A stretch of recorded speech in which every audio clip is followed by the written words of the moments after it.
ভালো না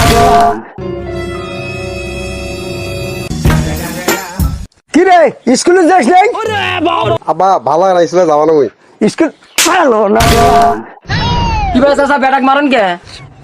লেখাপড়া করে না ওয়াক মেয়ে স্কুলে দিবে চারজন স্কুলে যায় না চাচা আমি একটা বুদ্ধি দেই, কি ওই যখন লেখাপড়া করবে নয় গাইবান্ধা রেল লাইনের চাকাত পাম দেওয়া চাকরি দিতেছে, বাবা। 10,000 টাকার বেতন।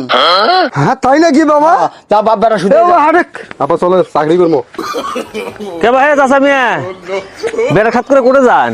ও বাবা শিখলে কথা কন না গাইবান্ধা ওই যে রেলগাড়ি আছে না তার চাকা পাম দেওয়ার জন্য লোক নিতেছে চাকরি দিতেছে হায় রে 1000 টাকা বেতন। হায় রে বোকা মানুষ, এই যুগে এত বোকা মানুষ থাকে আর রেল লাইনের চাকা কেউ হাওয়া দেয়, এই বুদ্ধি তোমাকে দিছে কেডা বা? হ্যাঁ তোমরা করে খাওয়াবে না দেখতে পার না মাইছেন না ঠিক করছেন আব্বা। হ্যাঁ যাও যাও, তোমার জন্য চাকরি কেলাছে।